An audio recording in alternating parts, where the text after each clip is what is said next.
What's going on, ladies and gentlemen?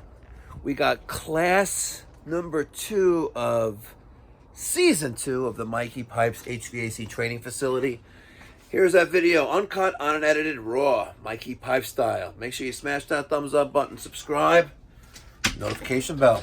Let's go. Learn something new today. Small footprint. Yes. All right. So that is the US Boiler X2 series. This cast iron boiler is, I think, 70,000 BTUs of input. And since it's like 80-something% efficient, that gives you 59,000 BTUs of output. They even though they're efficient, and when it gets colder, they lose. I'm like, they lose capacity. I'm like, I never heard that. Well, BTUs are still BTUs. That's what I'm saying. The output is still. So when you have he made it sound like he was talking about a heat pump. a heat pump, He made it sound like it loses capacity as it gets colder out. well, heat pump does. No, but he's talking about these. These Yeah. combis. The wall hungs. Yeah. Yeah. Has that been your experience? No, but you know the tankless combis or the condensing boilers. Remember, they're condensing, and they will only condense at around 145 degrees of temperature or less of operating temperature. So when you have above that, which those can, all these can, be set for even these bigger ones can run at 180 degrees, yeah. But they're not going to condense it at 180 degrees. So that defeats the purpose of a condensing boiler. The definition of a condensing boiler is. Great question, all right? And I could be incorrect, but with a condensing boiler, you have lower exhaust temperatures. So you'll have some kind of plastic-ish pipe, whether it's polyvinyl chloride or polypropylene, like the, whatever, that grayish pipe, yeah. Or CPVC, whatever. If you have a cast iron boiler, right, you're gonna have some kind of metalish pipe because your exhaust temperatures are much higher. So the definition of a condensing boiler is that it's supposed to be more efficient because your exhaust gases are a lower temperature going out. So that exhaust temperature, because it's such a low temperature, it's already starting to the vapor is going to start to condense back into a liquid before it even leaves the boiler. Okay. And if you had a steel piping, right, it's going to rot that out because it's very acidic. So the definition of a condensing boiler, it's hard. I couldn't give you the exact answer, but it's a more efficient system, or a system that's designed to run at a lower temperature because you have maybe in-floor radiant heating or something similar to that where you don't need that, and you have condensation because it's condensing. So what happens if you take a boiler like that Weil-McLain, and you put that and you make it go to radiators and you put it at 180? It'll work fine. It's still good? Yeah, it'll work fine. Because I think the PVC temperature is 126 max, right? Something like that. Is there max? I couldn't tell you what that is on. I couldn't tell you what that is, but I can tell you this, that I have never had anyone say boo to me. No, if the boiler's set up for it, you can definitely use it. Yeah. So all of these boilers here, these condensing boilers, are all, I think, set for 180 degrees. Okay. Right? The Weil-McLains, the Burnhams. How hot they run. We could, everything's live fire. This all works. We can fire it up. How hot we can test it. I was told 126 is the max for that pipe. We can test it. Yeah, I was just curious. We can absolutely test it. I think when you do the analyze, it should tell you, right? It's going to tell you what the exhaust gas is. Yeah, well, that's what we're going to test it on this one. Yeah, that's what I'm saying. It should tell you. Yeah. So what I understand about condensing boilers, the reason why they come out so cold because they reuse the spent heat. So there's like a science to it. Like instead of just throwing it out hot, some of them have like a secondary heat exchanger inside. Well, they literally take correct. You have primary and secondary heat exchangers. So like with furnaces, for example, right? You have 80% efficient furnaces that have steel piping going out and with an inducer motor. And then you have a secondary heat exchanger on some of these high efficiency furnaces with PVC piping, still with an inducer assembly and a blower blowing out the exhaust. But you have a secondary heat exchanger there to absorb that exhaust gas temperature to bring that back in to increase your afflow. Your. So I would imagine it's the same close premise to even the water ones. There's got to be some kind of secondary heat exchanger or something in it. Well, I'll show you. It's designed. Well, maybe from this. Yeah, so that's all. Gotta have something in there, right? Yeah, I'll show you right Premise can't be too. Oh, I see this. Let me just move this pipe out of the way. On the water heater, I just want to loosen that up for a second. And I should probably loosen that up as well. Give me 1 second.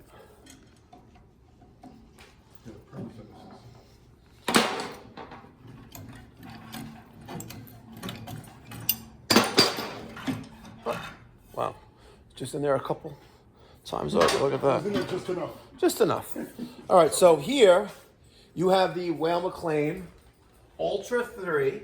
That's the series model.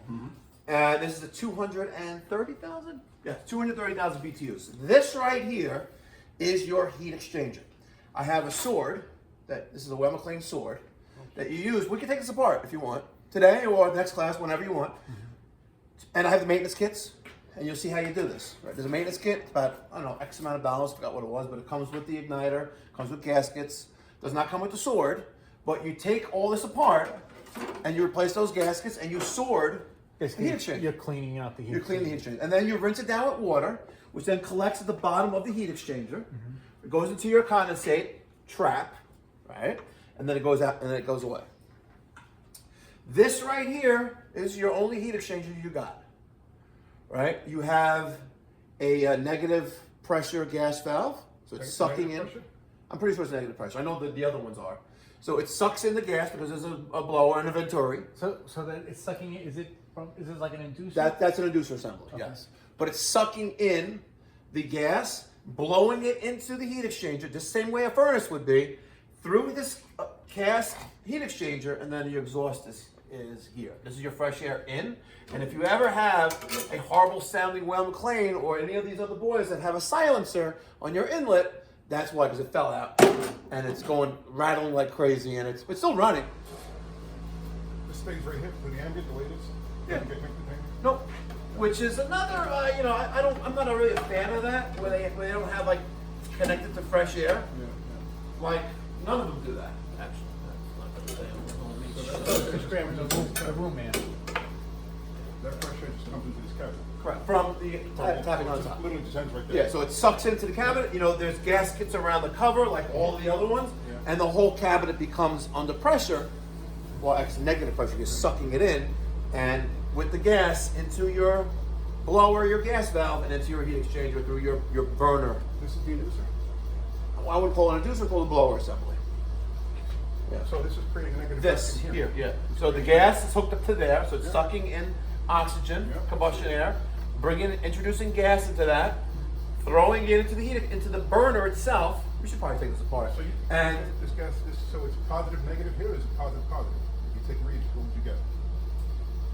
You took that's the a read- very good question. because I would have to I'm refer to only, manual I'm because only it's referring to this because Train has the same setup on the bigger package units, yes. where they have the inducer and the blower and the gas all in one. That's negative, that's positive, negative.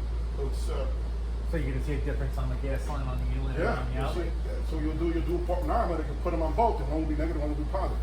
On the Train, it's negative 3.5 and it's positive, whatever the. Yeah, what this states, maximum, minimum 4 inches of water going. Inlet, yeah.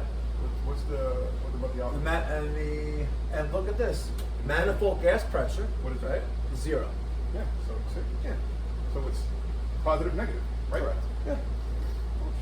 I'm unprepared to talk about this in detail. I was prepared for combustion analysis, things I have printouts This is of. a specific valve. You can't just use one off the shelf valve.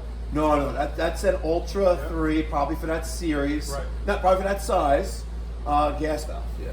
And with some of the most expensive components, whether it's these type of boiler-only boilers, Right. is the blower assembly and the gas valve. You're very rarely going to replace a burner, but those are expensive too. The burner, because it's like silica, mesh. What is so this thing has a. So, okay, back to the blower, what you call it the inducer, because it's on package units. You have power coming in, and you also have communication. So it'll know. How about we fire this bad boy up? Let me turn this off. Turn this on. This is just TT, so I just have that. We'll fire this up. Please wait. The gas is. The gas is right there. It's. Is it? No. Oh yeah, it's in. But that's the gas. It's connected, and the gas is on there. So if I give this a call for heat, we'll fire it up. But I can whatever you want, I'll do. Want to turn it on? Maybe you have to go down this road. I think you're just curious.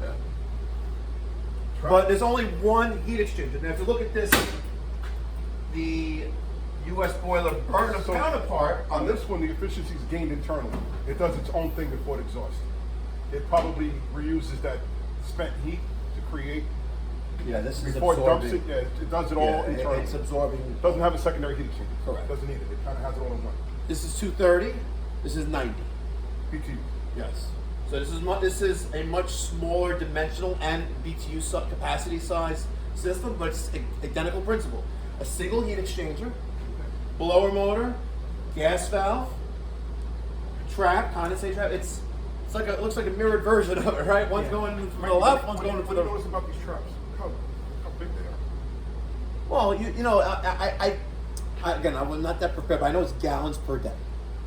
When running at a condensing state, you know, low temperature, you know, low mass, you know, radiant heating, for example, you set this thing 145 degrees. Like my boiler only condensing at my house is set for 145 degrees. Mm-hmm. I have majority radiant heating in the floor, Right. and I have, like, I don't know, several zones that are, you know, baseboards are 180 degrees, but it works fine, perfectly.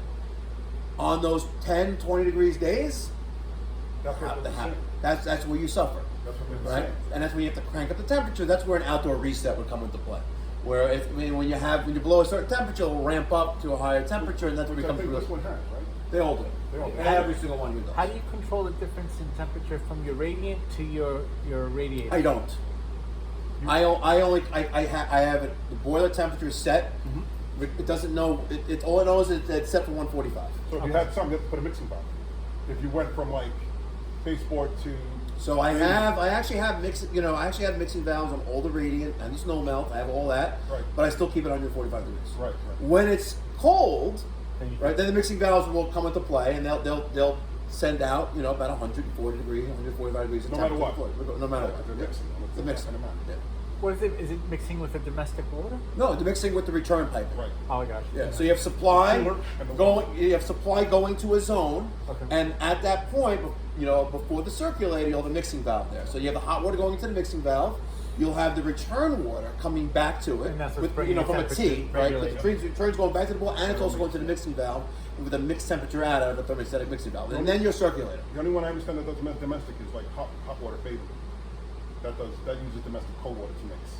Yeah, so when you install a tankless combi, you're supposed to install a thermostatic mixing valve on the domestic hot water outlet side to prevent scalding conditions, right? Because it's a combi, right? But it's not going to regulate if it's heating, it's base heating mode, and it's running to 180 degrees, and it switches to that braze plate heat exchanger for domestic hot water. You're going to get 180 degrees, you know, for a few seconds. Really? Wow. Yeah, maybe even longer. Yeah. wow. So if you're like, and that's where your thermostatic mixing valve, your shower bodies come into play. But if you just have, you know, if you have a thermostatic shower body, right? But if you have like a two-handle old school shower body, or you have hot water in a sink, get scalded for a little you could seriously You would burn. think they would do something internally for that, right? You would think they would, but they don't. That's one more component that could fail. They want you fuel That's what I supply. was just going to say. My next question. One more thing. So I'm thinking the reason why this trap is so big, the amount of static pressure. So mechanical traps are based on static pressure. Okay. So because I'm looking at it, I'm like almost like a commercial. Well, I gotta tell Really? you that the larger ones have identical trap. Yeah. At least on this, I'm Because pretty you know, sure. normally a mechanical trap, the difference Yeah, is not I that just great. think that that's the way it is. Yeah, I'm not an engineer. Yeah. You know, I'm just don't have that kind of formal training, but it's possible. Yeah, yeah. But this is on the supply side, not on the return, right? This is positive pressure, right? This is positive. No. pressure. So this is your exhaust. Positive pressure out. Yeah, correct. So- And so the bottom of this, you know, if you want, we take it apart. But the bottom of this is the hole, and that's where the condensate drips down the heat exchanger and through there. That's why when you scrub this clean with the sword, you're supposed to spray it down with water. Whether it's like, you know, I wouldn't say throw a cup of water at it, but it's hard to do that. But you have a spray gun and you spray water into it. And what's the yearly service? Is it a yearly service? You should do it every year. And You should. That's what it says in the manuals for these type of systems. The other ones, they don't really tell you to take it apart. You know, they They don't. just want you to backwash. You know, they just want you to, like, you know, decalcify, you know, the heat exchangers, like, but they want you, the manual, the U.S. boiler manual is like 20-something pages long with pictures. They want you to take everything apart. And they want you to mark, you know, like the inner components of the there's a plate, swirl plate inside there. They cracked plastic. They crack, and then it makes a rumbling sound when it turns on for the They're first time. specific on their procedure. Yeah. and you have to These mark guys it. Just, yeah. What do you use to backwash that? Like a nickel chromium cleaner? These? Yeah. Calcium-free. That's it. Yeah. Not nickel free, nothing. No, calcium-free. Because some of these heat exchangers, like. Well, like that one over there is a stainless steel Yeah. heat exchanger, and that's They want you to use like a nickel. yeah, it's like a nickel cleaner, like an it's like a ice cream microchannel core. They Yeah. you don't want to be careful with it. Yeah. Otherwise, like, the acid will eat the microchannel core. Same thing Or with use that. the wrong acid. But that's what though that kind of system is more like throw away. Maybe on yeah. Don't say the name. But you ever settled it? That was going back and forth for a long time. yeah, it's all good. You came out all right. Yeah, You're still here. I'm here. All good. Why are you little stink like? But that's that with that. So if you want, we could hook up the Yeah. Burnham. We'll fire up to the gas. We'll plug it in, and we'll do a combustion test. And it's fully operational. It's under pressure. Wheel this there. Let's maneuver you over here. We're gonna slide this thing over a little bit. We're gonna go right here. So if you steer this bad boy, we're gonna come this way. Yeah. There you go. A little bit more. Okay, should be good. You want to come out of there? Yep, I will. I'll let you try. Yeah, you go around the other way. Hold on. A little bit more. You can do more. No, that's good. It'll work. I wanted to get like a different type of, a different kind of wax, but temporarily this works. So we're gonna hook up 3/4 inch gas to this unit.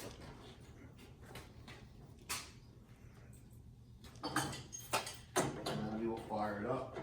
Now, keep in mind that the exhaust is not connected to Yep. anything. So we got a limited time. Well, I actually said this again today, right? You want to get my personal? We have, You no, yours? we have one there. There you It's, go. yeah. And also this one there as well, so we'll turn that on. But you have carbon, I think we spoke about this last time. You'll have a byproduct of incomplete combustion, which is carbon monoxide, which is the reason why you need to really test. You know, not only with a combustion analyzer, but a manometer to test the gas pressure to make sure you're in the specifications. Mm-hmm. And I've seen people do this where you have high amounts of elevated amounts of carbon monoxide and the other numbers are off, so you load the gas pressure of the gas valve. But what happens when you're below 3.5 inches? Will it still work? It does, right? But it's not now at your outside operating specifications of the boiler. You're not gonna get the BTUs you need either. That as well. But that's actually not a bad thing either, because almost all these boilers are grossly oversized anyway, right? If you know that, like, I think you need 620 BTUs per linear foot of slam fit number 30 baseboard, right? Yet these boilers installed in homes, 140, 200,000 BTUs. Like, where's all this heat going, right? I have a neighbor of mine. I did his boiler. We actually built it. It was a Weil-McLain CGA 7. We built it here, 3 zones, and the last boiler only lived like 12 years, right? And it condensed upon itself, right? Because it's shocking. And he had an 8 or 9 section before that, and he wasn't hearing it. But and I put it the 7, you know, with a disclaimer, like, listen, this is a cash transaction. I didn't put it in, like, da-da-da. I'm going to do it the way I normally do, but you have an oversized boiler. And, you know, whatever. It's working. Okay. Let's turn on gas. We're going to plug this bad boy in. Let me get a little extension cord, which is here. And we will fire this bad boy up. Hopefully this reaches. Yeah. Maybe. Yeah, whatever. We can always move. Yeah, we can always move this thing a little bit closer. Right there. Okay, cool. And there we go. Make the people at US Boiler nice and happy. By the way, this slab, this boiler is donated by the folks over at US Boiler. Thank you, Chris, for sending this to us. I want to send me a steam boiler. I want to build a steam boiler with glass tubing. I saw your video on that. Yeah, that's what I want to do, because I know Weil-McLain has one. Okay. We will turn on the gas. Let's talk about the components inside the boiler vestibule. We have, don't spaz out on me, buddy. Don't you get the one that moves with you? No, it's, yeah, I had that, but it broke. Oh. We have a transformer. So primary, secondary voltage, 110 going in, 24 volts leaving. This little black box right here, you don't see that too often. That is a low water cutoff and the aquastat in one little box. Nice. Right, because it goes into there, and your aquastat, which goes into that little well, plugs into there. It's hardwired until you can't change it. So if the temperature is off, it's going to be the whole box. Can you adjust the temperature? You can. Boiler temperature, yes. How do you adjust it? We'll get to that. Okay. Right? This is your boiler control. It's like similar to the train control that you had brought in. This bad boy, boiler control. This is for a furnace or a rooftop package unit. That's for a boiler. So you have your line voltage going to coming in. You have your secondary voltage going to other locations, and it knows what it's doing. Electronic ignition gas valve, spark igniter, intermittent pilot. Down there, that white little thing with the blue and the white wire, that is your flame rollout switch. Right? You have similar things in furnaces, rooftop units, things like that. The difference between a hydronic boiler rollout switch and one that's on your furnaces is that this is a ceramic fuse. You burn that out, it needs to be replaced. You can reset your little button on your, looks like you can on the back of the diverter here, which is your spill switch or block the vent switch. Okay. This is TT, it says thermostat. So I just have it jumped out, so when I turn power on, it will go on order of operations. Now, I forgot who had said in the group chat that they want to talk about order of operations, like with every gas appliance or any other fuel burning appliance, you have an order of operations. Obviously the safety limit string needs to be closed. So when this thing first turns on and there's a call for heat, as long as like the rollout switch is closed, the spill switch is closed, and Damper's in the right position. well, not yet, right? Because I'll get to that in a second. Like as many I think I spoke about this briefly last week. I have, one of the first things I do when I go into a boiler in the winter, and that's not doing anything, is I'll push in the button on the spill switch, and then as soon as you hear that little click, like I did on the water heater when it came back from the field, as soon as you hear that little click, you're like, ha. Okay, so now either the chimney's collapsed upon itself, or it's clogged, or it was positive pressure coming down from like an exhaust fan, or wind, exactly. So that's a common thing that happens. Not so much recently though. I noticed that like years, like when I first did, maybe 20 years ago, 15 years ago, there's a lot of that. Not so much anymore.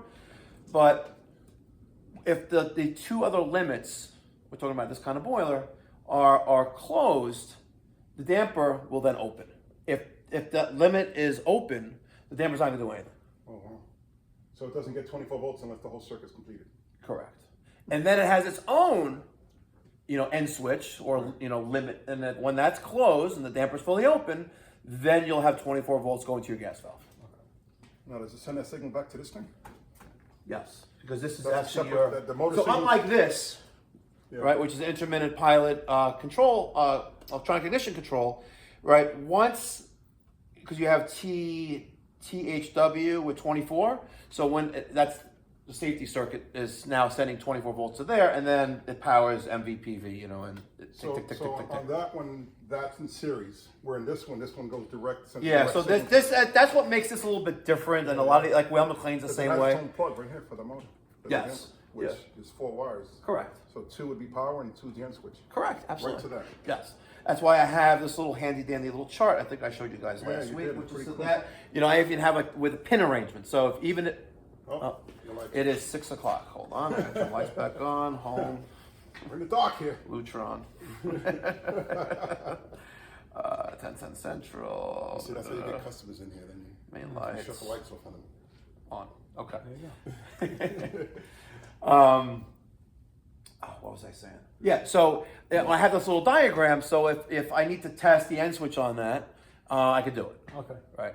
I used to have like a little plug where I can unplug damper and plug it in. To notice it's 4, but it's made for 6. Yeah. Right. So it used to be like a little plug where I can plug into there and it'll work. On older boilers like the Series 2, they used to give you that little thing in the box, and then it'd be the jumper, right? So if you wanted to like testing whatever, but you always put it in your tool bag and you always had it if need be. Outside the electrical components, we're talking about pressure. right? I know you guys are more HVAC guys dealing with like air systems. We deal with water. I love water, but I would love to just do packaged rooftop units all day long. Not in the winter though, because it's yeah, it's like what happens when there's a blizzard? What do you guys do? You tell them they're gonna come back? I have a tent in my car, a 10 by 10. I cover the whole unit with it. Yeah, walls too. No, you know. Oh. Enough. Keep the snow off there, or the rain. We don't have tents. We open them up. Build it up, yeah, fold it up, open it up. Plenty of room, right? Yeah. In the summer too, same thing. Get ready for Oh, the summer. interesting. Doing a 100-ton compressor on a rooftop, all day. Tents there, music, fans. Do that all day and just having A fun. little adult refreshments. I hear you. I got to tell you one day about that. But with hydronic water heating, we have to also take pressure into consideration. So this boiler and everything you see here besides the gas is all under some pressure, indicated by the tridicator gauge. We have like around 10 or 12 psi. That was not that accurate, and this one is not that accurate either, surprisingly. The only thing here is brand new, but those are usually correct. It's right next to the boiler. It's off this manifold, that hydronic manifold that comes with the boiler. But we have pressure. Now, in a closed system, which is what this is, there's no open valves like a steam boiler. When you heat water in a closed system, you're going to build up pressure. And it's absorbed in today's world by expansion tanks. This is an expansion tank for hydronic heating purposes. It comes pre-charged with 12. And in most cases, unless you're dealing with bigger systems, that's plenty of pressure to just throw it on as a So the replacement. expansion tank should be the minimum pressure you want to maintain in the system. Correct. Well, you want to try to 30. You try to maintain 15 or 12. Say that one more time. If you have your relief is 30 pounds, right? So typically, I thought that the expansion tank would always come half of what the relief is. So you never run less than that, and you never, Okay, that's one way of looking at it. Yeah, I never looked at it that way. I was talking. Expand below 30 at all times. Always going to go below the pressure. Yes, but as long as you have a properly sized expansion tank, you will hover around 12 psi. Sometimes it'll go a little bit higher, but in most cases, it'll stay locked in at that 12 But your psi. running pressure can go up to 20 or 25 sometimes. It could, but then if that's the running pressure, then you need an expansion tank size of that and pre-charge that as well. So the expansion tank should be sized or pressured for the running pressure of the system. Correct. With a minimum of Based on the size, based on the size of the system as well. Right. I don't think you'll ever have a small ST number 15. An XL number 15 on a 5-section boiler, right? It works. I did one. I just changed the expansion tank 7 years later, and we put it in a 30, but it worked until it didn't. I think the smallest one I seen was a 90. The smallest one. So we just changed. It was an SV, an SXV, whatever 90, a floor-mounted one. I've never seen Beautiful home, beautiful boiler room. I did it. I posted it 2 days ago. Yeah, you jacked up the pressure a little bit. You went up a little. I went up a little bit with the pump. It was 12, I think. And it took a long time Big bellows. to inflate that Now, black. On the commercial side, the bigger ones have the bellowless ones. They're just steel tanks. So back in the days, like we're talking about in the 70s and earlier, you had these tanks on the ceiling. in the rafters. Yeah, they still use them. Because they do maximum capacity. They do thousands I of gallons. went to Yonkers for upstate New York, Yonkers for a client, and we went to a family member's house, and they had it in the ceiling. And I forgot what the Watts made the valve. I forgot what number it was called, but it's a special drain valve. You have to open under the screw. Not only is a drain valve, but also how you need these. So once a year, you're supposed to drain those tanks completely. Correct. And then open up the pitot, and the air goes. So the air takes, and then water goes, and it finds its level. And pressure Atmospheric pressure goes in. Yeah, that's pretty cool. Yeah, that's very cool. That's very cool. But that's old school technology, which tried, true, and it works. So the atmosphere is taking the atmospheric No, air. the is tank- the so bladder. tank- But, you drain the tank, you open up the screw, the it atmosphere pulls goes, in. gets pulled into the tank, and then you close the screw and you fill and you And open the set- valve. You set your makeup water, and it's going to maintain the difference between those two. Yeah, and it's a large tank where it'll Absorb it. absorb that pressurized It water. has the room for it. Yeah, That's why they're so physically big like that. correct. All right, so let's fire up our combustion analyzer before we get this thing running and How having expensive the tester? this. Well, under $2,000, you can get yourself a printer, bag everything. I think Fieldpiece makes one. I happen to like the test though. This is the 320. It's a discontinued model. It's a lot of moving parts. Yeah, this is a discontinued model. I have a Testo maybe 300 here. It's It's touchscreen. It runs on Android, but it's like retarded. Like, why are they using still micro USB-C on it? Why are they using micro USB? Why are they using USB-C on it, which like everything else is doing now, right? It's dumb, right? This is a micro USB. What they had left in Taiwan, they were making these things. Yeah, but a brand new like Testo 300 came out a couple years ago. USB-C was dominant. Apple's using it, for crying out loud. Even Apple's got it. So we're gonna turn this on before we fire anything up here because, and you generally want to do that. Not bring this into the confined space because you never know unless you have a personal alarm on you. You know what's in the confined space So of they the got a area. personal alarm, or we okay? Is yours working? Or yours seems to be okay? Yeah, we have nothing in here. It's very sensitive though. Put it right there. Put it up top there too if you want. Whatever. It's magnetic too. I believe it is magnetic. No, it's not. Okay, freaking top tits. So it'll also zero out. I think most of them do. So it went to 0, now it's doing it again to 30. Does that ever have to get sent back for calibration? Like the old Yeah, back racks you have used to do that. So like this one. Remember the old back racks? You had to send them the back rack and they put you a seal.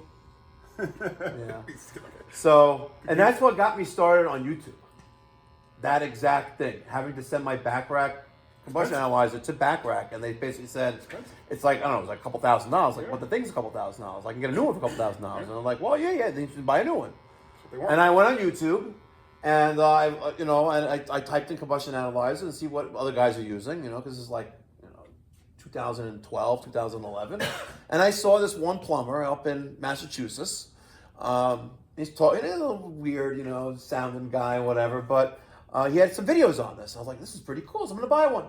Now I had 4 of them. Well, I think 1 we sent off, and then we have 2 others, but whatever, they work. So we're gonna zero that out. We're gonna plug this bad boy in, and then we will fire up the boiler, and we'll test it from the back. Yeah, hold that there, perfect. And I'll plug that in and hit OK. Hit OK again. And OK, we'll just pause it for a second. So just put that down there if you want. Remember, TT is jumped out, so our thermostat is actively calling. So we'll actually do this to start so it doesn't turn on right away. Turn on the power. You're going to have a light on there. STA1 is standby.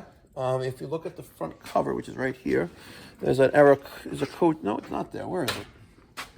Oh, it's right there in the front. Sorry. It's right there. So STA1 is standby. We also have a green light on our low water cutoff, which is nice. For years, when we install these boilers, we have to add a low water cutoff, right? Like on my board there, I have 2 low water cutoffs there just for testing purposes, but they're always external. But Weil-McLain started doing it a while ago with built-in low water cutoff, and then US Boiler had the IQ option board where you can thread in a brass-like thingamajiggy with the wire and plug it into the control board, and it was easier. It was like a plug, it was very nice, basically. But now it's integrated. So STA1, if you want to jump out the 2 yellow wires, we will watch this thing fire up after it purges out the air out of the gas. It's just a coincidence that the hot dog fired up. Yeah, she's clicking. So, STA1, that damper, let's go to the damper. Let's see what that's doing. Damper's closed. So we have an error code, STA18. And STA18 is waiting for damper to open. Plug it in. Damper's unplugged. It only goes in one way, by the way. You can take the damper's not secure. If you want to take the damper out, you can do that too, and just like a mensch, you could just plug that bad boy in and just put it back up there if you want. It doesn't really matter. It's not secured to anything, but that damper now is going to cycle. Now it is open, almost open. Now STA4 is pre-ignition. STA6 is spark. We hear that spark. Followed by STA7, which is flame proving, then followed by STA8. Now this wasn't connected. It may or may not run. It may have to recycle it because there's some air there. A lot of times you just open up the drip leg on the thing if you're not in New York City. But right now, the gas valve is energized for that MVPV sorry, PV is energized, pilot valve, and on the silver tubing we have gas going to the pilot burner, and once that spark gets gas, it'll ignite. Standing pilot, intermittent pilot. This is always on. That's only on when there's a call for heat where it needs to create spark.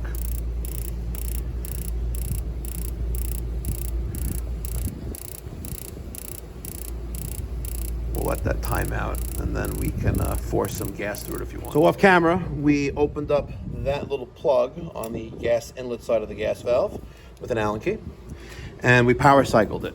When we power cycled it, that damper is going to close, then open again, and then now that we smell gas there, it should ignite quickly or quicker. We're still in STA 1, then it'll go to STA 18, waiting for damper to open. If it doesn't open, you'll get an STA 20. Damper failed to open. That's indicative on the error code sheet there. Does that lock? If you get it, does that lock anything out on here? Yeah, you're gonna have an ST. You're gonna have a 20 displayed there, and But you're gonna have to power cycle it. So by power cycling, that clears the code. Correct. And then Yeah. Unlike these, right? You can power cycle it, and it'll come back. Lockout, red screen, like that and that. STA 6 is the STA 7 and STA 8. Our gas valve is now open, partially. Yep. Multi-step, slow, step opening valve. It doesn't open up right away. Pilot then opens. All intermittent, all automatically intermittent. Yep. By the brain. Yeah. Yeah. But once this is a slow opening valve. So once this gets 24 volts from MV PV, it'll slowly open mechanically inside of it. Here's the flame sensor. Correct.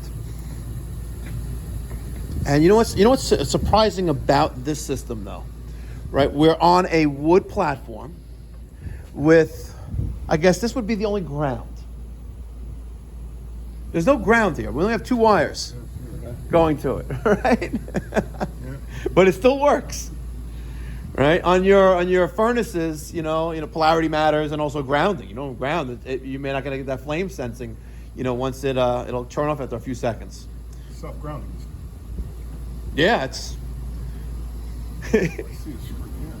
Well, yeah, but the boiler is on a wood platform.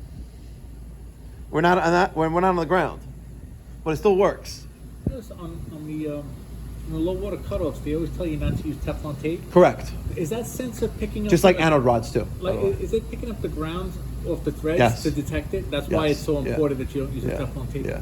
Now on some cheaper ones, like I have one up there, it has a plastic threads on the body, and then you can put Teflon tape on. matter. Doesn't matter. It's plastic. Right. It's not sensing like something like that is, which needs to have only pipe dope on it. And I never wired those in, but whatever. We'll get to that. And I never wired this in either. Well, this is zone valves. We'll have fun with that one day. Yeah. You want to let it run get the temperature, Especially if it's basically. connected to a flue. Like maybe now I'm made so much because we're not connected. So. Well, not connected to a flue, but you want to have the boiler closer to the operating temperature to test. So right now we are still cold. You're like 75, 80 degrees. This circuit, yes. So I'll hit that I button. Boiler temperature is 93. Sorry, and hit it again. The set point is 180. You can keep pressing it. It'll tell you other things. Flame current. Yep. TT is on. This. So the Webstone's like the spiral valves, basically, like an air separator. This is actually a hydraulic separator to separate primary and secondary piping. And there's a reason for that. Well, I didn't think we're going to get into that today, but when you want to maintain a certain temperature for your boiler side, especially for cast iron, you want to make sure you always are hot. You don't want to shock the boiler. Correct. Well, no, more for condensing upon itself. So you start lowering that exhaust temperature. Now it's in condensing territory, and then it'll erode itself out, like that boiler at that grossly oversized boiler that my neighbor maybe put in. So we have the boiler circulator, right, on the primary side of the boiler. This is the secondary side, which is this circulator going here. It's hot. If you turn on that dial, that'll turn on this blower. other way. And you have hot air, right? You have a hydronic coil. You know, this is made by Modine, a hot dog. That's a hot dog as well. That's natural gas. That's hydronic. We were going to do this last year. I set this up in class, but we never got around to it. It turned into summertime, and then we were busy and didn't have time for school. So closed system, the pressure is being maintained by that expansion tank as we build up temperature. Building up temperature, we're going to build up pressure. If there was no expansion tank, if I close off this expansion tank, there's a valve there. Is there a valve there? Yeah, there's a valve there somewhere. Oh, there. If I close that off, which we could do, right? You'll rise the pressure, and then the 30 psi relief valve will pop open. We're too low now. We're only at 90. What are we at now? 100? No, 220? No. 126 according to this. 121. That's the inside boiler temperature. This is, on the supply side leaving. And off camera, we had a question. On older boilers, like around here, you have the aquastat, and it's a high limit control. You set it for 180, it turns the boiler for 180. Here, everything is built into that probe. Okay, we're at 148 degrees. You're gonna hit that play button in the middle. No, one up. There you go. Just hit that up button now, or actually down button. One more time. There you go. Now, you are going to test for combustion. You're going to go in there. Now, I want you to take a peek inside there. I want you to look up, and you're going to be able to see inside the boiler. Yeah. Right, you're looking up, but if you go that way, okay, you'll be on top of the boiler before it starts diverting, or before it starts mixed air from the bottom of the diverter. Okay. Now, I have a little cheat sheet. Here is my cheat sheet. Atmospheric gas boiler. All right? You're going to have a stack temperature between 325 and 500 degrees. Will you have higher than 500 degrees? Absolutely. Not that frequent, though. I saw one. Would that be on the side with the size of the boiler? Like if you had like an 8-section boiler, no, would you have a higher temperature? No. If you have the size of the boiler is just to accommodate the demand, the load of the structure, the building. But the higher that number is, the less efficient the boiler is. Gotcha. Right, you're going to be probably in the low 4s or high 3s with this boiler. And right now you're at 150 degrees probably of boiler temperature. You're at 310 almost, right? Yeah, 311 now. But important numbers are CO, carbon monoxide, and O2 and CO2. And that's where you want to be. So a properly tuned boiler will have anything less than 50 parts per million of carbon monoxide, because you have closer to complete combustion. Can I get this to 0? Absolutely. Will I have to play with that gas valve to make it there? Absolutely. Hit pause. Turn the fan on. Let's give it a load. Yep. We're going to turn the fan on because now we're at 182 degrees. We had no load. We just had circulation going to a hydronic coil, but now we need to get rid of it. Yes. This is, I think, a 40,000 BTU fan coil, basically a fan coil, and the boiler is 50-something net. So that boiler temperature is going to climb down. It's at 186. It went up a few degrees, but it'll drop down once we start dumping the load, shedding the load. 186. Once it fires back up, once it gets below about 130, 140 degrees, it's going to fire back up, maybe 150, and then we'll continue the combustion test. But you'll be able to scroll down and you'll see CO2 when it gets, keep going a little bit more. And you want to be between 6.5% to 8%. You'll adjust, almost at 8. That's the range you want to be at for this type of heating system. If you don't have those kind of numbers, the only thing you can do is ensuring that you have good combustion air, your gas pressure is where it needs to be, going into the gas valve, your heat exchange is clear of everything, the burner tubes are all clear, or maybe the gas valve needs to be adjusted. And we'll adjust that like we did that one over there. We'll adjust this one next. I should just keep the camera rolling. So you had asked, how do you, to tell the efficiency of the boiler, or does this tell you that? Yes, 84.1%. And you clipboard it, or you paused it, when the boiler was just turned off. It maybe ran for another second or two, but you're at 325 degrees at 180 plus degrees of water temperature, boiler temperature, right? All these other numbers are good, but that 84.1% is the gross efficiency of this boiler, which is dead on that. That's 84.1, right? What affects the efficiency? What would lower the efficiency? Waste stack temperature, and then the O2, CO2 numbers. Right. So stack temperature's too high, that's... Yeah, like if we crank up the gas going to this thing, we'll play with those. You know, those numbers will spike. Because then you'll have high levels of carbon monoxide. Your stack temperature will go. You'll burn up the boiler. You always want to stay within range. Yeah. Boiler temperature 152, so it'll turn on soon. Turn it right. And then once it fires up, you'll hit play again. Turn it right. No, it's not. Oh yeah, it is on. Sorry.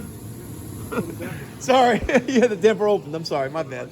So let's press play, and we will take another reading.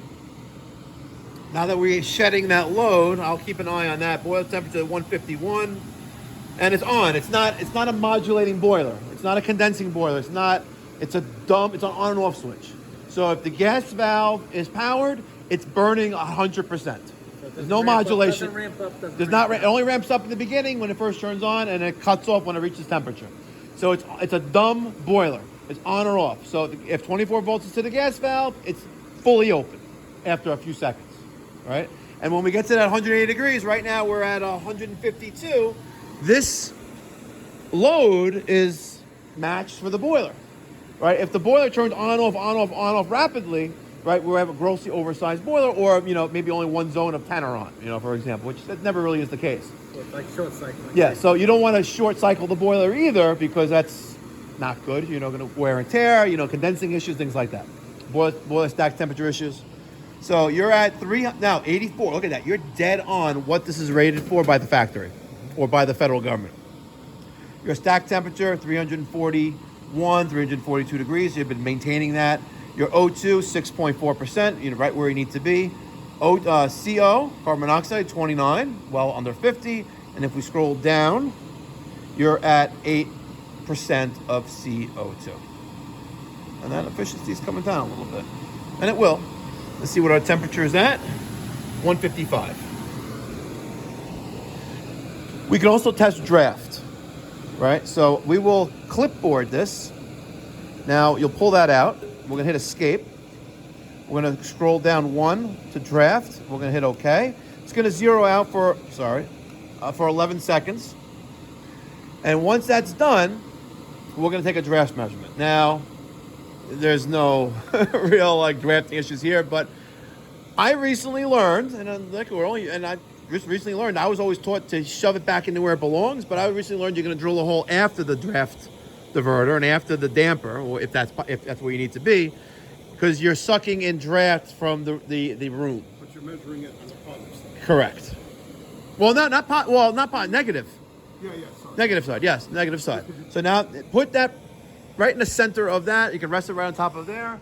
Perfect. And we're measuring draft.